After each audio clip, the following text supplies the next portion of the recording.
சட்டசபையை வந்து முதல்வர் வந்து இழிவுபடுத்திட்டாரு, அவமானப்படுத்திட்டாருன்னு சொல்லி திமுகவுடைய ஜென்சி கிட் மீட்டிங்ஸ்ல ஒரு சோஃபாவை பேக்ரவுண்ட் வச்சுக்கிட்டு சட்டசபை நடக்கிற மாதிரி அமைச்சர்களை இழிவுபடுத்திட்டு இருக்காங்க, எம்எல்ஏக்களை இழிவுபடுத்திட்டு இருக்காங்க. சபாநாயகருங்கிறவர் தமிழ்நாட்டுக்கு எவ்வளவு முக்கியமான ஒரு நபர், அந்த சபாநாயகருடைய பேச்சுக்களை இழிவுபடுத்திட்டு இருக்காங்க. அப்ப சட்டசபையையும் தமிழ்நாட்டு மக்களுடைய மானத்தையும் கேள்விக்குறியா திமுக ஆக்குதா, தாவேகா ஆக்குதா? தாவேகாவுடைய வாக்கு சதவீதம்ங்கிறது 1,75,00,000 சம்திங். அதே நீங்க திமுகவுடைய வாக்கு சதவீதம்ங்கிறப்ப 1,00,00,000 சம்திங் இருக்கு. இப்போ அதிமுகவுக்கு 80 லட்சம் பேர் வாக்களிச்சிருக்காங்க. அப்ப ரூட் மாஃபியா வேலை செஞ்சிருக்கணும் அப்படின்னா 200 தொகுதிகள் தாவேகா ஜெயிச்சிருக்கு. நாங்க விஜய் எடுத்து ரோட்ல விட போறோம், தேரை இழுத்து தெருவுல விடுன்னு சொல்லி ஒரு விஷயத்த ஜென்சி கிட் மீட்டிங்ல ஒரு பத்திரிகையாளர் வந்து பேசுறாரு. அவர் திமுக சார்பு பத்திரிகையாளர். இதை எந்த காரணத்துல அவர் பேசுறாரு? இல்ல திட்டமிட்டு ஏதாவது செயல்படுத்த போறீங்களா? திமுக ஏதாவது செயல்படுத்த போதா தாவேகா அரசுக்கு?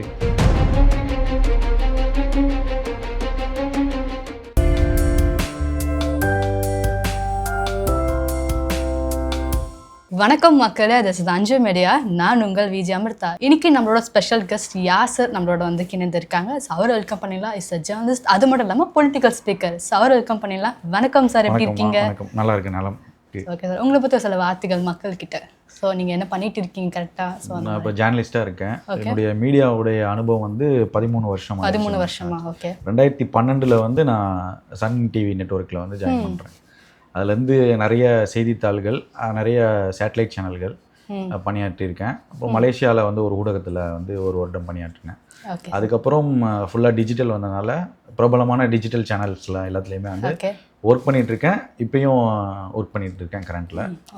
அந்த கேப்பில் வந்து நம்ம ஜேர்னலிஸ்டாக இருக்கனால சில கருத்துக்களை மக்கள்கிட்ட எடுத்து வைக்கக்கூடிய சூழல் ஏற்பட்டிருக்கு. ஸோ அது எது மக்கள்கிட்ட கொண்டு போய் சேர்க்க முடியுமோ, எந்த பிளாட்ஃபார்ம் ஈஸியாக இருக்குமோ, நம்மளுடைய கருத்துக்கள் என்னங்கிறத மக்களும் தெரிஞ்சுக்கணும், மக்களுக்கு அரசியல் சூழல் எப்படி நடந்துட்டு இருக்குங்கிறது தெரிஞ்சுக்கிறதுக்காக நம்ம இந்த மாதிரி பேட்டிகள்லாம் கொடுத்துட்ருக்கோம். ஓகே சார், இப்போ என்னோட முதல் கேள்வியாக, தமிழ்நாட்டு பாலிடிக்ஸ் இப்போ எப்படி இருக்குது? தமிழ்நாட்டில் பாலிடிக்ஸ் என்ன மாதிரியான விஷயங்கள் போயிட்டு இருக்கு? என்ன சேஞ்ச், என்ன மாற்றங்கள்? தமிழ்நாடு பாலிடிக்ஸ் வந்து நிறைய மாற்றத்தை கொடுத்துருக்கு. இப்போ யாரும் எதிர்பாராத விதமாக வந்து தாவேகா வந்து வெற்றி அடைஞ்சு இன்னைக்கு ஆட்சியில் அமைச்சிருக்காங்க. ஆனால் தாவேகாவுடைய அந்த ஆட்சி அமைவதற்கும் ஏகப்பட்ட சிக்கல்களும் குழப்பங்களும் நீடிட்டு அதிகமாக இருந்துச்சு. ஸோ அதெல்லாம் திரும்பி ஷார்ட் அவுட் பண்ணி இன்னைக்கு வந்து ஒரு தமிழ்நாடு கவர்மெண்ட்டை வந்து ரன் பண்ணிகிட்ருக்காங்க, ரூல் பண்ணிகிட்ருக்காங்க. அப்படிங்கிறப்ப அது ஒரு பெரிய மாற்றமாக இருக்குது. இப்போ பெருசாக வந்து நம்ம பேசப்படுறது என்னென்னா, தாவேகா மேலே வைக்கக்கூடிய குற்றச்சாட்டுங்கிறது வந்து இன்ஸ்டாகிராம் மூலமாக வந்துச்சு, ரூட் மாஃபியா மூலமாக ஆட்சிக்கு வந்துட்டாங்க. ஸோ அப்போ நம்ம என்ன பொதுவாக கேட்குறோம் அப்படின்னா, தாவேகாவுடைய வாக்கு சதவீதம்ங்கிறது 1,75,00,000 சம்திங் இருக்கு. அதே நீங்க திமுகவுடைய வாக்கு சதவீதம்ங்கிறப்ப 1,00,00,000 சம்திங் இருக்கு. இப்போ அதிமுகவுக்கு 80 லட்சம் பேர் வாக்களிச்சிருக்காங்க. அப்போ ரூட் மாஃபியா வேலை செஞ்சிருக்கணும் அப்படின்னா 200 தொகுதிகள் தாவேகா ஜெயிச்சிருக்கணும்.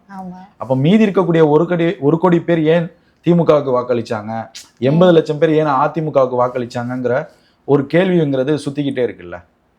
ஒரு தாவேகா மேல ஒரு பழி சுமத்துற மாதிரி ஒரு செய்திகளாகவே அது வருது. ஸோ நம்ம அந்த வாக்கு சதவீதங்களை தான் நம்ம பார்க்கணும், எவ்வளோ வாக்குகள் போலாயிருக்குங்கிறத நம்ம பார்க்கணும். அப்போ அந்த 1,75,00,000 பேர் வந்து ஒரு மாற்றத்திற்கான தேவை தமிழ்நாட்டில் இருக்குன்னு தான் தாவேகாவை தேர்ந்தெடுத்திருக்காங்க. நம்ம அந்த பாயிண்ட்ல இருந்து தான் பார்க்கணும். இப்போ எவ்வளவோ ஜேர்னலிஸ்டாக இருக்கட்டும், ஜேர்னலிசமாக இருக்கட்டும், ஒரு தொகுதியில் வந்து எப்படி அந்த தேர்தலை வந்து கணிப்பாங்க, கருத்து கணிப்புகள்லாம் ஏகப்பட்டது வந்துச்சு. நீங்கள் கரெக்டாக நீங்கள் நோட் பண்ணீங்க அப்படின்னா, பெருமளவு திமுகவுக்கு தான் வெற்றின்னு சொல்லி எக்ஸிட் போலாக இருக்கட்டும், தேர்தலுக்கு முந்தைய கருத்து கணிப்பு, பிந்தைய கருத்து கணிப்பு எல்லாத்துலேயும் வச்சு ஒரு சில நிறுவனங்கள் தான் வந்து தாவேகா வந்து அதிகமாக வெற்றி பெறும் அப்படிலாம் சொன்னாங்க. அதே போல் நிறைய பத்திரிகையாளர்கள், நீங்கள் அந்த ஊடக விவாதங்களில் தேர்தல் நடக்கும் சமயத்திலும் சரி, தேர்தலுக்கு முன்பும் சரி, நீங்கள் பார்த்தீங்க அப்படின்னா திமுகவுக்கு நிறையா இந்த முறை நிறைய வாய்ப்புகள் இருக்குது, நிறைய இந்த தொகுதியில் இந்த மாதிரி இருக்குது, அமைச்சர்லாம் இந்த மாதிரி பண்ணியிருக்காங்க, 2வது திமுகவுடைய திட்டங்கள்லாம் வந்து கொண்டு போய் சேர்த்துருக்காங்க அப்படிங்கிற மாதிரி இருக்குது. அப்போ இது எல்லாமே வந்து முறியடிக்கப்பட்டிருக்கு. ஸோ அப்போ டோட்டலாக இப்போ நாங்கள் களத்தில் ஒரு 19 இருக்கட்டும், 16 தேர்தலாக இருக்கட்டும், இதெல்லாம் வந்து நாங்கள் களத்தில் போயிட்டு மக்கள்கிட்ட கருத்து கணிக்கிறப்ப தெருவாக போவோம். இப்போ வந்து ஒரு தொகுதிக்கு நம்ம எப்படி போய் சர்வே பண்ணணும், அந்த தொகுதியில் திமுக, அதிமுக, இன்னும் பிற கட்சிகள் எப்படி இருக்கு, ஸோ அந்த 3மே டிவைட் பண்ணி அதுக்கான ஆடியன்ஸ் எங்கே இருக்காங்க, இவங்களுக்கான ஆடியன்ஸ் இருக்காங்க, பொதுவான மக்கள் எங்கே இருக்காங்க, இதெல்லாம் தான் ஒரு தொகுதியில் போயிட்டு நம்ம விசிட் பண்ணி அதுக்கப்புறம் தான் அதை சர்வே எடுப்போம். ஸோ இப்போ இந்த சர்வே, இப்போ இந்த ஜேர்னலிஸ்ட் சொன்ன கருத்துக்களாக இருக்கட்டும், ஊடகங்கள் பேசின கருத்துக்களாக இருக்கட்டும், அதே போல் நிறுவனங்கள் எடுத்த சர்வேக்களாக இருக்கட்டும், எல்லாமே இந்த தேர்தலில் வந்து ஆப்போசிட்டாக போய் முடிஞ்சிருக்கு. அப்போ இங்க வந்து என்ன தேவைப்படுது அப்படின்னா சர்வே எடுக்கிற விதமே வந்து ஏதோ ஒண்ணு மாறி இருக்கு, ஏதோ ஒரு ஏதோ ஒரு தப்பு நடந்திருக்குங்கிற மாதிரி தோணுது. ஸோ அப்போ இதெல்லாம் நம்ம வைத்து பார்க்குறப்ப ஒரு பெரிய தாக்கம் வந்து மக்கள்கிட்ட வந்து சுத்திட்டு இருந்திருக்கு. இந்த 1 கோடி மக்களுங்கிறப்ப 1 கோடி மக்கள் மாற்றத்தை எதிர்பார்த்திருக்காங்க அப்படிங்கிறப்ப அது ஒரு பெரிய தாக்கம் தானே. இப்போ 50-60 ஆண்டு காலமாக திராவிட கட்சிகள் என்ன செய்யலைங்கிற ஒரு கேள்வி இருக்கு, என்ன செஞ்சிருக்காங்கிற ஒரு கேள்வி இருக்கு. செஞ்சதுடைய பலன் மக்கள் அனுபவிக்கிறாங்களா, அதுதான் மேட்ரு. இப்போ இந்த நான் முதல்வன் திட்டம், இப்போ நான் முதல்வன் திட்டம் சரியாக போயிட்டு இருக்கா, அதுவா அடுத்து மகளிர் உரிமை தொகை, மருத்துவ காப்பீடு, இப்போ இங்க ஏதோ ஒரு லாக் இருக்குன்னு தான் நம்ம பார்க்கணும். அது பார்க்காம ஆனால் மற்ற குறைகள் வந்து டைரக்டா வந்து டிவிக்கு மேல இன்ஸ்டாகிராம் மூலமா வந்துட்டாங்க, ரூட் மாஃபியா மூலம் வந்துட்டாங்க, கவர்ச்சியின் மூலமா வந்துட்டாங்க அப்படின்னு சொல்லிட்டு. கவர்ச்சிலாம் வந்து ஓரளவுக்கு தான் செல்ஃப் எடுக்கும். அவங்க வெற்றி பெற அளவுக்கு வந்து கவர்ச்சிங்கிறது ஒரு தாக்கத்தை ஏற்படுத்தாது. அப்போ நீங்க கொண்டு வந்த திட்டங்கள்ல ஏதோ ஒரு பிரச்சனை இருக்கு. இப்போ அந்த திட்டங்கள் போய் சேரலைங்கிறத கவனிக்காம விட்டுட்டாங்களா அதிமுக, அதை தான் அவங்க நோட் பண்ணணும். இப்போ இன்னைக்கு வந்து தாவேக்கா மேல வைக்கக்கூடிய இந்த குற்றச்சாட்டுகளை நம்ம ஒரு பத்திரிகையாளர்கள் முறையில வந்து அதை நம்ம ஏற்புடையதாக இல்லைங்கிறது நம்மளுடைய கருத்து. ஓகே, இன்னும் தோல்வியை ஒத்துக்கல திமுக அப்படிங்கிறது தான் தெரியுது. ஓகே, ஸோ அதே மாதிரி இப்போ இருக்க பாலிடிக்ஸ்ல வந்து ஒரு முக்கியமான மெயின் விஷயம்னா யங்ஸ்டர்ஸ் அதிகமாக வர ஆரம்பிச்சிட்டாங்க. இப்போ யங்ஸ்டர்ஸோட ஓட்டு தான் அதிகமாகவே இருக்கு. ஸோ அவங்க வந்து இவ்வளோ இன்ட்ரெஸ்ட் கட்டது நீங்க எப்படி பாக்குறீங்க? இத்தனை வரவேற்கத்தக்கது. இப்போ இளைஞர்கள் அரசியலுக்கு வர்றது வந்து வரவேற்கத்தக்கது. இப்போ நீங்க சட்டசபையை இன்னைக்கு உட்காந்து நீங்க பாக்குறப்ப ஒரு காலத்துல வந்து 11-12 மணி ஆச்சு அப்படின்னா வீடுகளில் வந்து நாடகம் பார்ப்பாங்க லேடிஸ்லாம். இப்போ நீங்கள் வயசானவங்க ஊர் சைடு இருந்தாங்கன்னா கேளுங்க, இன்னைக்கு 12 மணி ஆச்சுன்னா சட்டசபையை பார்க்குறாங்க, லேடிஸே பார்க்குறாங்க, வயதான முதியோர்கள் பார்க்குறாங்க. அப்படின்னா ஏன் விஜய் என்ன பேச போறாரு? தன்னை சார்ந்த ஒரு இளைஞன், நம்ம கூட இங்கே சுற்றிட்டு இருந்த பையன் இன்னைக்கு எம்எல்ஏ ஆயிருக்கான், நம்ம கூட இங்கே இருந்த பையன் இன்னைக்கு அமைச்சராக இருக்கான், அவன் என்ன சட்டசபையில் பேச போகிறான்? அவர் என்ன எம்எல்ஏவா தன் பகுதிக்கு தன்னுடைய தொகுதி மக்களுக்கு என்ன கருத்தை வைக்க போறாரு?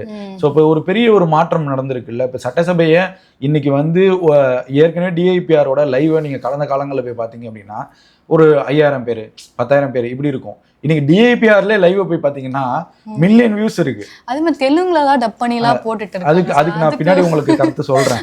ஆனா வந்து இன்னைக்கு நான் சொல்றேன் இந்த மாற்றம், இன்னைக்கு சட்டசபைங்கிறது இளைஞர்கள் பார்க்கக்கூடிய ஒரு சபையா மாறி இருக்கு.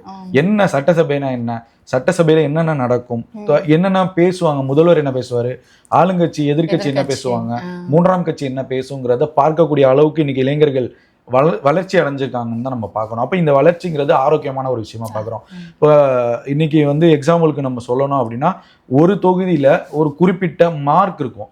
இப்போ இந்த தொகுதின்னு எடுத்துட்டா இவர் தாங்க, இவரை மீறி யாரும் வர முடியாதுங்க, இவர் தான் இந்த தொகுதிக்கு இவர் தான் ஜாமவான், இவரோட கோட்டைங்க அப்படின்லாம் இருந்துச்சு.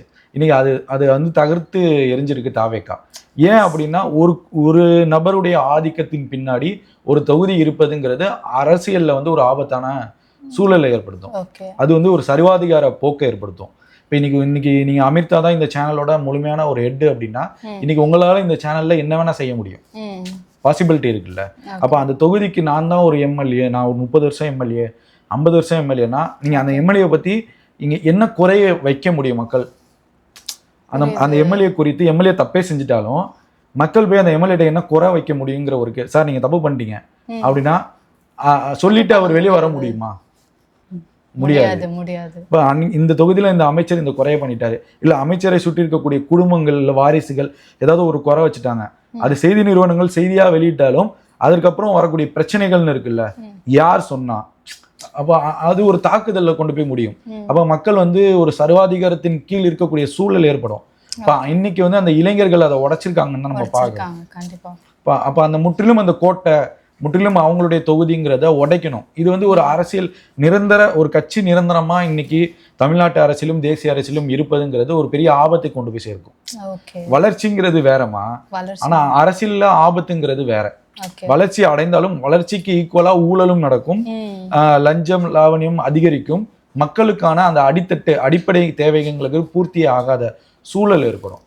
ஸோ அதனால வந்து இந்த இளைஞர்களுடைய வளர்ச்சிங்கிறது அரசியல் ஆரோக்கியம்ங்கிறது ரொம்ப வரவேற்கத்தக்க விஷயமா பார்க்குறோம்.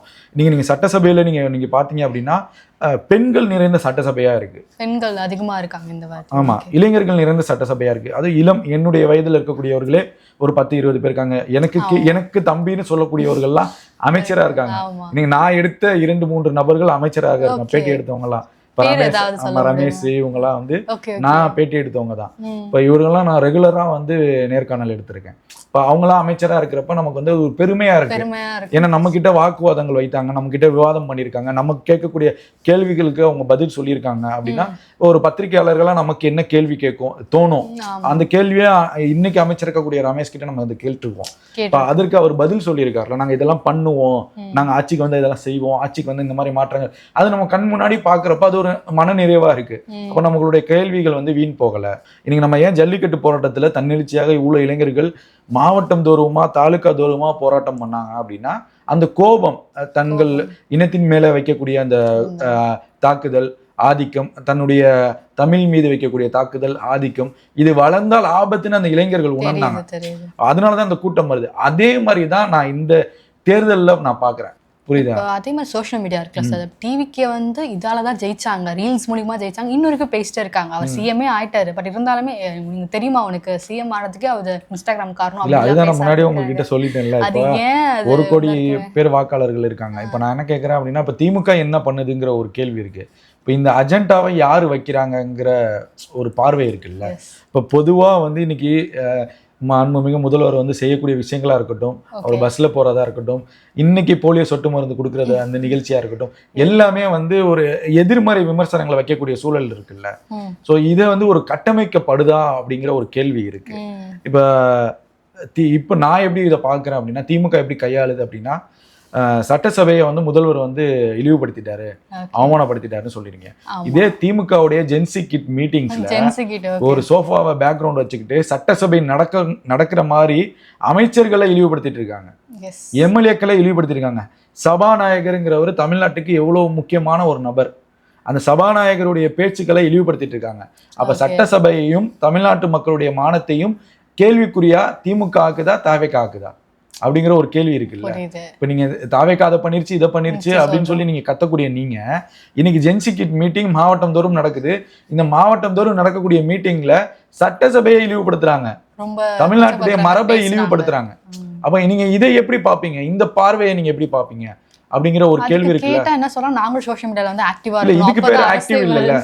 இப்ப தாவேகா அந்த தப்பு பண்ணிருச்சுன்னா அந்த தப்பை நீங்க பண்ணாம இருக்கணும். நீங்களும் அந்த தப்பை சேர்ந்து பண்றப்ப அது எப்படி சரியா இருக்குங்கிற ஒரு கேள்வி இருக்குல்ல. இன்னைக்கு ஜென்சி கிட் மீட்டிங் ஏன் நடத்துறீங்க, இந்த ஜென்சி கிட் மீட் நடத்துறதுனால திமுக மீண்டும் வந்து தேர்தலில் வெற்றி அடையுமா அப்படிங்கிற ஒரு கேள்வி இருக்கு.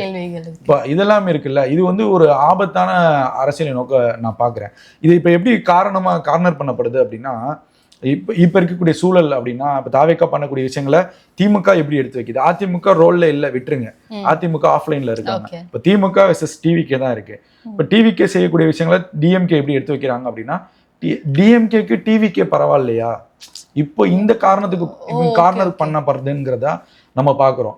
இன்னைக்கு சட்டசபையில நீங்க அந்த மாதிரி பண்ணதை நீங்க அதே ஜென்சி கிட் மீட்டிங்ல இழிவுபடுத்துறீங்க அப்படின்னா ஏன் இழிவுபடுத்துறீங்க?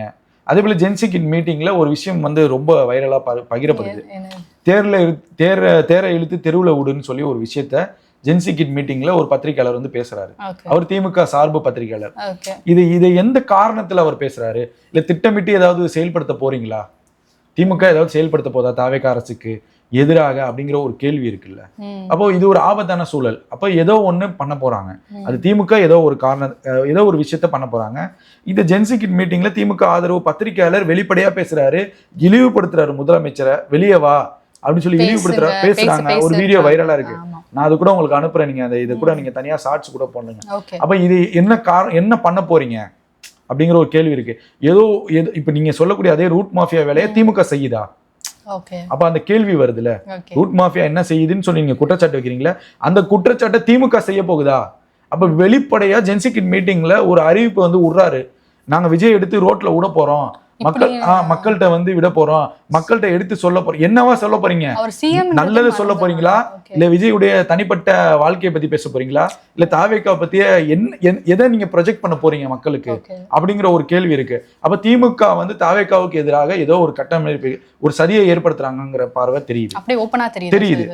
இப்ப நமக்கு களம் எப்படி தெரியுது அப்படின்னா, எப்படி கொண்டு போறாங்க சோசியல் மீடியாவை, எப்படி இந்த இன்ஸ்டாகிராம் சமூக வலைதளங்களை கொண்டு போறாங்க அப்படின்னா தாவேகாவுக்கு திமுகவே பரவாயில்லையோ அப்படிங்கிற ஒரு பிம்பத்தை கொண்டு போறாங்க.